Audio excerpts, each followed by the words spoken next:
Guys welcome back to my YouTube channel. So आज का जो हमारा इंपॉर्टेंट टॉपिक रहेगा वो रहेगा analysis of the finance account statement paper. Specially बात करेंगे यहाँ पे हम तीन सेक्शंस की यहाँ पे एनालिसिस करेंगे। वो रहेगा जनरल इकोनॉमिक्स की बात करेंगे, उसके बाद जनरल साइंस की बात करेंगे, उसके बाद कंप्यूटर सेक्शन की बात करेंगे किस टाइप के लेवल के क्वेश्चन यहाँ पे पूछे गए थे फाइनेंस अकाउंट स्टेटमेंट में और इनका आंसर क्या रहेगा वो भी हम देखेंगे। तो चैनल पे नए आओ तो प्लीज़ हमारे चैनल को सब्सक्राइब कर दीजिए। तो चलिए गाइस स्टार्ट करते हैं हमारा आज का इंपॉर्टेंट एनालिस्ट। तो सबसे पहला क्वेश्चन यहाँ पे रहेगा जनरल इकोनॉमिक्स का। Ricardo assumes the law of diminishing. जो रिकॉर्डोज का यहाँ पे एजम्पशंस है regarding the law of diminishing, तो उसका एजम्पशन कौन से कंसेप्ट पे यहाँ पे बेस्ड है। तो यहाँ पे अगर रिकॉर्डो की बात करें कि रिकॉर्डो का लॉ जो था उसने दिया था, जो उसका कंसेप्ट था वो है रिगार्डिंग द लैंड। मतलब हमारे पास जो लैंड होती है उसमें हमें रेंट वगैरह कुछ नहीं देना पड़ता है, क्योंकि ये अवेलेबल होती है विथआउट रेंट, इसको हम यूज़ कर सकते हैं। बट लैंड हमारे पास लिमिटेड होती है तो इसको हमें जुडिशली यूज़ करना पड़ता है। तो बात करेंगे रिगार्डिंग किस बेस पे है, तो वो रहेगा इसका marginal returns. Marginal returns in the sense यानी कि अगर हम फील्ड में कुछ प्रोड्यूस करना चाहेंगे तो सबसे पहले अगर वो प्रोड्यूस करेंगे तो पहले वो इंक्रीज़ होता है, मतलब इंक्रीज़ होता है पहले प्रोडक्शन पे एक लेवल आ जाती है, वहाँ पे इक्विलिब्रियम आ जाता है, फिर वहाँ पे फाइनली डिक्रीज स्टार्ट होना हो जाता है। तो ये होता है, पहले इंक्रीज़ होगा फिर इक्विलिब्रियम पे आएगा, फिर मतलब फिर कांस्टेंट रहेगा, फिर फाइनली यहाँ पे फॉल देखने को, ये होता है मार्जिनल रिटर्न्स का, यही फंडा होता है। उसके बाद बात करेंगे अनदर इंपॉर्टेंट क्वेश्चन वो रहेगा which among the following techniques analytical tool is use to craft physical policy. Physical policy के लिए हमें कौन सा टूल यूज़ करना पड़ता है। फिजिकल पॉलिसी की बात करेंगे, जो हमारी फिजिकल पॉलिसी बनाई जाती है, जो हमारे जीडीपी वगैरह या नेशनल इनकम या जीएनपी वगैरह, जो सारा हम इसमें इंक्लूड करते हैं, जो ओवरऑल कंट्री की इकोनॉमिक ग्रोथ के रिगार्डिंग होती है ये पॉलिसी। तो इसमें हमें कौन सा कंसेप्ट यूज़ करना पड़ता है। तो अगर हम माइक्रो इकोनॉमिक्स की बात करें तो माइक्रो इकोनॉमिक्स का कंसेप्ट नहीं है यहाँ पे, इसका कंसेप्ट है मैक्रो इकोनॉमिक्स। माइक्रो इकोनॉमिक्स का करेक्ट ऑप्शन रहेगा, क्योंकि माइक्रो इकोनॉमिक्स में हमारे पास यहाँ पे इन्फ्लेशन, यहाँ पे इनकम, यहाँ पे इनकम बेस्ड यहाँ पे अप्रोच देखने को मिलेगा, यहाँ पे ग्रॉस डोमेस्टिक प्रोडक्ट वगैरह इसमें हम कैलकुलेट करते हैं। तो ये सारा कंसेप्ट हमारे मैक्रो इकोनॉमिक्स में फॉल करते हैं, तो इसका मैक्रो इकोनॉमिक्स कंसेप्ट रहेगा। उसके बाद अनदर इंपॉर्टेंट रहेगा among the given option dash will reduce the budget deficit. Budget deficit को रिड्यूस करने के लिए, डिफिसिट क्या होता है, डिफिसिट होता है मतलब हमारे एक्सपेंडिचर कितना है और हमारा रेवेन्यू कितना है। अगर हमारा एक्सपेंडिचर ज़्यादा होगा और हमारा रेवेन्यू कम होगा तो हम डिफिसिट में चले जाएंगे। बट अगर हमारे पास रेवेन्यू ज़्यादा होगा और एक्सपेंडिचर कम होगा तो हमारे पास सरप्लस में होगा। यहाँ पे बात करेंगे डिफिसिट की बात करेंगे, तो अगर हम बात करेंगे यहाँ पे रिडक्शन इन गवर्नमेंट अगर गवर्नमेंट एक्सपेंडिचर कम करेगा तो हमारे पास सरप्लस रहेगा, तो हम डिफिसिट से बच सकते हैं। तो इसका करेक्ट ऑप्शन यही रहेगा। अनदर इंपॉर्टेंट रहेगा among the following methods which approach is used to measure the national income by summing up the follow of factor income received by the labour capital land and entrepreneurship. जैसे आपको सबको पता है कि land, labour, capital and entrepreneur जो होते हैं factors of production, हम यहाँ पे कौन सा मेथड यूज़ करेंगे अगर हमें नेशनल इनकम यहाँ पे कैलकुलेट करनी होगी with including this Capitals of production, this factors of production, तो वो रहेगा हमारे पास कौन सा रहेगा। आप मुझे जल्दी जल्दी इसका आंसर बताएंगे। अगर आपने ये एग्ज़ाम में अटैम्प्ट किया होगा तो आपको पता होगा इसका करेक्ट ऑप्शन क्या रहेगा। तो यहाँ पे हमें इनकम की बात कर रही है तो इनकम के रिलेटेड होगा, तो इनकम को मेजर करना है तो इनकम यहाँ पे रहेगा इनकम अप्रोच पे बेसिस पे इसको हम कैलकुलेट कर सकते हैं। अनदर इंपॉर्टेंट रहेगा indifference curves digest to the origin represent marginal substitution. तो इंडिफरेंस करो की बात करेंगे, जैसे जो हमारे इंडिफरेंस करो इस शेप में होते हैं कि मतलब ऐसे होते हैं मतलब ये कन्वेक्स टू द ऑरिजिन होते हैं। तो ये होता है इंडिफरेंस करो का कंसेप्ट, ये always convex to the origin होता है, ये इसका करेक्ट ऑप्शन रहेगा। उसके बाद अनदर इंपॉर्टेंट क्वेश्चन की बात करेंगे तो वो रहेगा हमारे पास all company shall identical products market share does not influence price, this is the situation of. तो यहाँ पे आइडेंटिकल प्रोडक्ट्स बेच दिए जाते हैं और मार्केट शेयर वगैरह कुछ इन्फ्लुएंस पे, यहाँ पे प्राइस पे कोई इन्फ्लुएंस नहीं देखने को मिलती। This is the situation. अब ये कौन सी सिचुएशन है, तो आपको सबको पता होगा ये परफेक्ट कंपटीशन, यहाँ पे कोई रिस्ट्रिक्शन नहीं होता, आइडेंटिकल यहाँ पे सब एक ही प्राइस पे सब प्रोडक्ट को सेल कर देते हैं। उसके बाद अनदर इंपॉर्टेंट रहेगा as per the economic scholars dash was excluded from the definition of factors of production. Factors of production क्या है, वो है land plus labour plus capital plus entrepreneurship. Land भी आएगा, लेबर भी आएगा, कैपिटल भी आएगा, सबसे मनी नहीं आएगा, तो ये करेक्ट ऑप्शन रहेगा। उसके बाद अनदर इंपॉर्टेंट रहेगा to determine the economic growth the GDP is compare to the population also known as.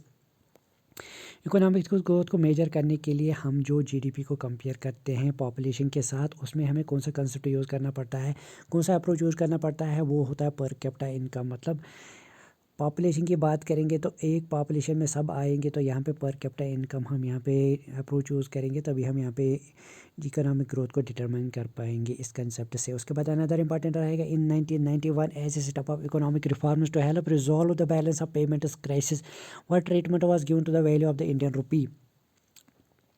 तो यहाँ पे 1991 में जो इकोनॉमिक रिफॉर्म्स लाए गए थे, तो यहाँ पे हमें इन्फ्लेशन देखने को मिलेगी। मतलब जो रुपी का वैल्यू था वो बहुत हो गया था, मतलब सरप्लस परचेजिंग पावर बहुत हो गया था मनी का, मतलब ओवरफ्लो ऑफ मनी हो गया था इन द मार्केट। तो यहाँ पे कौन सा ट्रीटमेंट दिया गया कि उस ओवरफ्लो को यहाँ पे रिड्यूस कर दिया जाएगा, तो इन्फ्लेशन को रोकने के लिए उसका वैल्यू कम किया गया था। मतलब डिफ्लेशन का कंसेप्ट यहाँ पे आपको देखिए, इसका वैल्यू कम किया गया था, ये करेक्ट ऑप्शन रहेगा।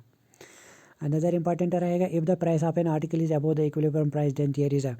ये क्वेश्चन बहुत सारे बच्चों को यहाँ पे कंफ्यूज लगा होगा, बट यहाँ पे इसको जिसने डीप स्टडी किया होगा इस कंसेप्ट को समझ, डिमांड सप्लाई को कंसेप्ट को समझ में समझा होगा, तभी जाके ये करेक्ट आपको क्वेश्चन हो जाएगा। अगर मैं बताना चाहूँगा इसका करेक्ट ऑप्शन रहेगा surplus in the market. Surplus कैसे रहेगा, मतलब अगर यहाँ पे हमारे पास एक चीज़ है, मतलब ये इसका फॉर एग्ज़ाम्पल यहाँ पे हम ग्राफ देखेंगे ये वाला, ठीक है, ये देख लीजिए इसका ग्राफ है। फॉर एग्ज़ाम्पल ये हमारे पास सप्लाई वगैरह है और यहाँ से हमारी डिमांड हो रही है, तो ये इक्विलिब्रियम स्टेज है। अगर यहाँ पे इक्विलिब्रियम प्राइस है, तो यहाँ पे अगर प्राइस इंक्रीज़ हो जाएगा, यहाँ से ऊपर इंक्रीज़ प्राइस हो जाएगा, यहाँ से प्राइस बढ़ने स्टार्ट हो जाएगा, तो ओबियसली यहाँ पे डिमांड कम हो जाएगी। अगर डिमांड कम हो जाएगी तो क्या होगा, जो हमारे पास क्वांटिटी होगी वो तो ज़्यादा हमारे पास पेंडिंग रहेगी, वो ज़्यादा रहेगी। जितनी ज़्यादा सप्लाई आएगी उससे ज़्यादा हमारे पास प्रोडक्ट्स रहेंगे जिनको हम बेच नहीं सकते, क्योंकि प्राइस हाई हो गया, लोग खरीदेंगे नहीं, तो हमारे पास क्या होगा, हमारे पास सरप्लस क्वांटिटी रहेगा मार्केट में।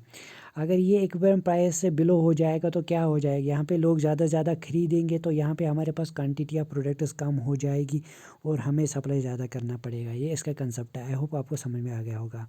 चलेगा, अब हम डायरेक्ट सीधे चलते हैं अनदर सेक्शन पे, वो रहेगा हमारे पास जनरल साइंस क्वेश्चन।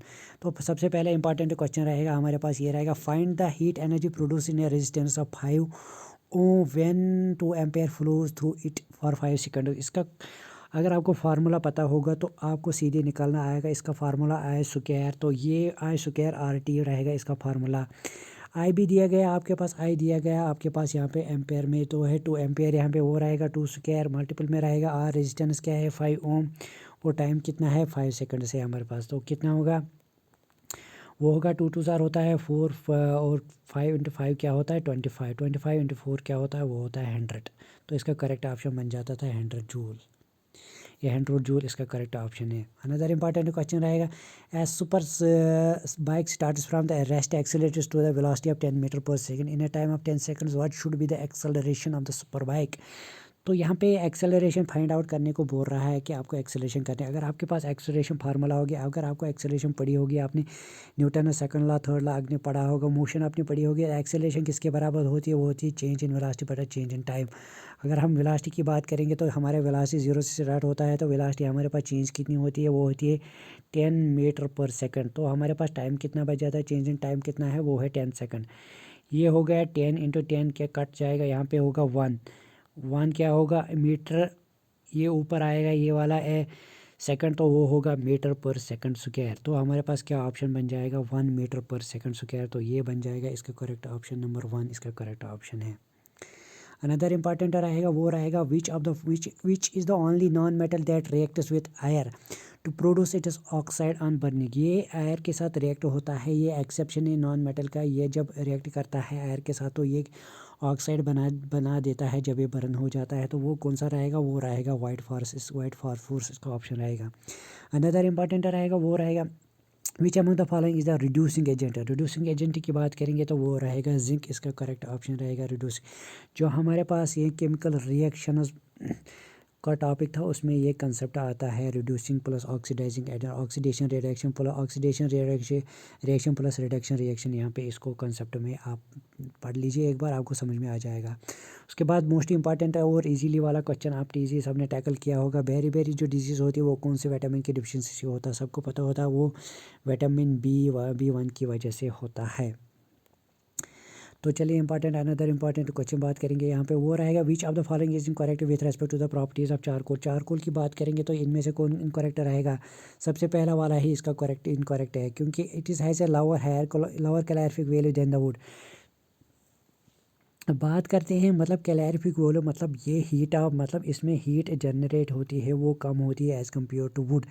लेकिन चारकोल को सबको पता है इसका कैलोरीफिक वैल्यू, मतलब इसकी बर्निंग हीटिंग कैपेसिटी बहुत ज़्यादा होती है एज़ कम्पेयर टू वुड। तो इसका करेक्ट ऑप्शन ही बन जाता था।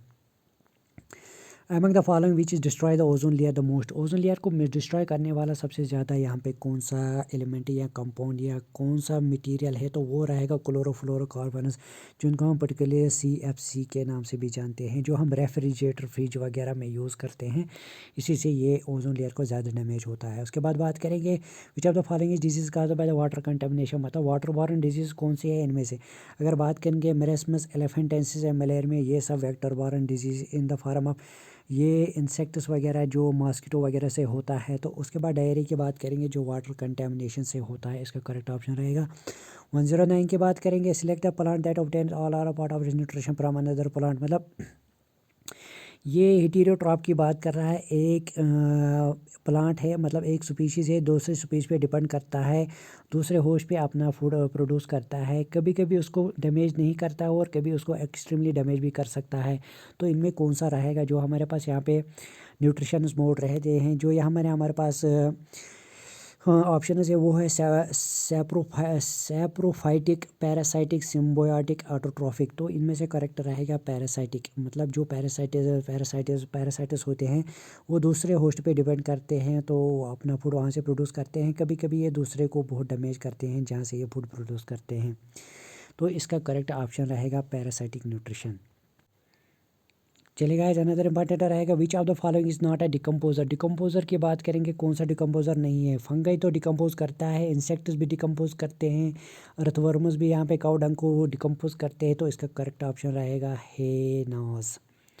इंपॉर्टेंट क्वेश्चन ये भी था। अनदर इंपॉर्टेंट जो ये था हमारा साइंस सेक्शन के 10 इंपॉर्टेंट क्वेश्चन। उसके बाद आप कंप्यूटर सेक्शन की बात करेंगे तो चलिए गाइस एक इंपॉर्टेंट सबसे पहले क्वेश्चन वाला देखेंगे। तो कंप्यूटर सेक्शन की बात करेंगे तो बहुत यहाँ पे कॉम्प्लिकेटेड इन्होंने बनाया था, मतलब यूजुअली जिस लेवल के क्वेश्चन पूछे, जिस पैटर्न में क्वेश्चन पूछे जाते हैं, थोड़ा सा हट के पूछा था इन्होंने, मतलब सिंपल थे लेकिन बहुत लॉजिकल क्वेश्चंस थे यहाँ पे। सबसे पहले बात करेंगे what type of a computer is the internet. Internet कौन सा टाइप का नेटवर्क है? तो लोकल एरिया नेटवर्क होता है जो लोकली होता है, मेट्रोपॉलिटन एरिया नेटवर्क होता है जो मेट्रोपॉलिटन सिटीज़ में होता है, वाइड एरिया नेटवर्क इसका करेक्ट ऑप्शन है क्योंकि ये ग्लोबली नेटवर्क होता है इंटरनेट, इसका करेक्ट ऑप्शन होता है। अमन wants to record a task that he needs to perform repeatedly. Which feature of MS can he use? मतलब उसको बार बार एक ही रिपीट, यहाँ पे बहुत सारे फंक्शन MS एक्सेल में यूज़ करने थे, तो उसको कौन से फंक्शन कमांड यूज़ करनी थी वो उसको हेल्प करेगी। तो इसका यहाँ पे थोड़ा कंफ्यूजिंग था, तो यहाँ पे इसका करेक्ट ऑप्शन बन जाता था एक्सेल माइक्रोस। ये इम्पॉर्टेंट है। एम एक्सेल माइक्रोस एक इम्पॉर्टेंट फंक्शन है जो आप यहाँ पे रिपीटली फंक्शंस के लिए यूज़ करते हैं as per MS Excel is concern. उसके बाद अनदर इंपॉर्टेंट था which printers characters and image without direct physical contact between the paper and the printing machinery, मतलब इसका कोई कॉन्टैक्ट नहीं होता है मशीन या पेपर के साथ। ये कौन सा प्रिंटर है? तो ये रहेगा non impact printer.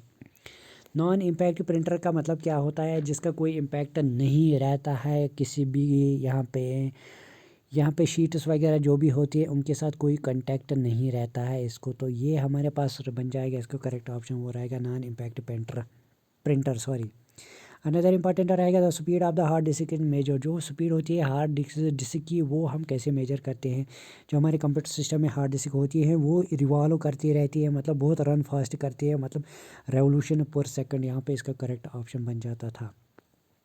Another important था which storage device use for the storing the basic input output system, मतलब बेसिक इनपुट आउटपुट सिस्टम, हमारा सिस्टम जब भी रिस्टार्ट होता है, ऑन होता है, तब हमारे बेसिक इनपुट आउटपुट सिस्टम का फंक्शन यहाँ पे काम बूटिंग सिस्टम में काम आता है। तो वो हमारे परमानेंटली यहाँ पे हमारे कंप्यूटर सिस्टम में रिस्टोर होता है।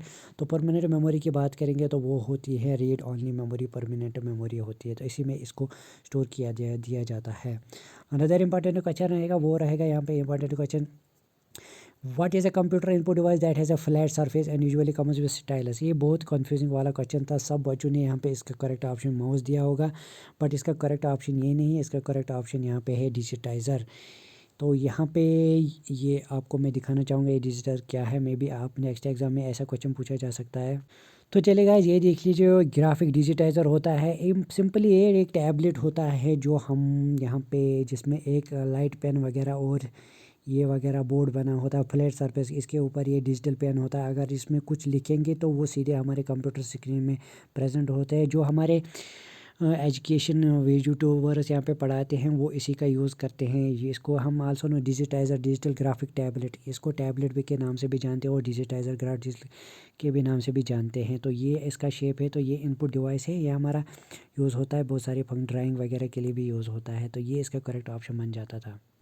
तो इसका करेक्ट ऑप्शन बन जाता था डिजिटल। उसके बाद बात करेंगे, Preet wants to convert the scanned image of a hand written text in digital text which input device should use. तो यहाँ पे हमारा जो रिटन डॉक्यूमेंट होता है, अगर हमें उसको digital images and digital form में चेंज करना होगा तो हमें ऑप्टिकल कैरेक्टर रीडर का OCR का यूज़ करना पड़ता है। ये एक स्पेशल टेक्निक होती है किसी भी टेक्स्ट को कन्वर्ट करने के लिए डिजिटल फॉर्म में। विच among the following is a flash memory device. Flash memory device कौन सा है? तो इस सारे वाले क्वेश्चन में बहुत सारे बच्चों को कंफ्यूज हुआ होगा। तो इसका करेक्ट ऑप्शन रहेगा फ्लैश मेमोरी में हम USB ड्राइव यूज़ करते हैं, तो तभी जाके हम उसमें फ्लैश मेमोरी डिवाइस ही बन जाता है, USB memory, USB drive. Another important question की बात करिए, through which tab you can change page orientation the Microsoft word. ये सिंपल सा क्वेश्चन है। इसमें page layout simple direct option था, पेज लेआउट इसका करेक्ट ऑप्शन रहेगा। यहाँ पे हम पेज का ओरिएंटेशन चेंज करते हैं, हॉरिजॉन्टल प्लस या वर्टिकल में चेंज करते हैं, पोर्ट्रेट एंड लैंडस्केप मोड में भी। Which virus attaches itself directly to an .exe or a .com file and enters the device while it is execution।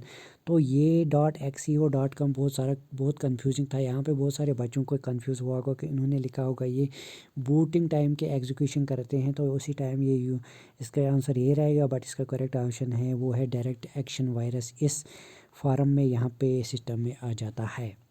तो गाइज ये था important analysis of the 3 important sections of the finance account assistant. I hope आपको चीज़ें समझ में आ गए होगा, हर क्वेश्चन आपको इजीली अंडरस्टैंड होगा कि इसका आंसर क्या था। As per as JKSB all these question are well framed. इनमें से कोई रिप्रेजेंटेशन देने की कोई ज़रूरत नहीं, आई थिंक सो।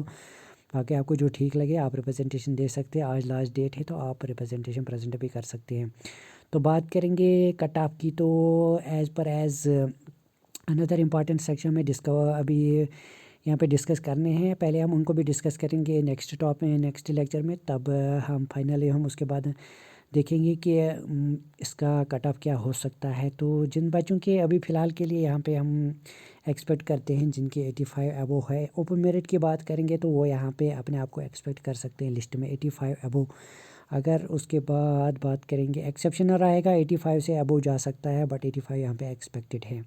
तो ये था important analysis of the 3 sections. तो चलिए गाइस, मिलते हैं दूसरे वीडियो पार्ट में अनदर इंपॉर्टेंट एनालिसिस तो लेके। तो कोई क्वेश्चन रहेगा तो कमेंट्स में आप शेयर करेंगे, उनके रखने आपको आंसर मिल जाएगा। मिलते हैं दूसरे वीडियो पार्ट में, तब तक के लिए गुड बाय, खुदा हाफिज़, टेक केयर, बाय बाय।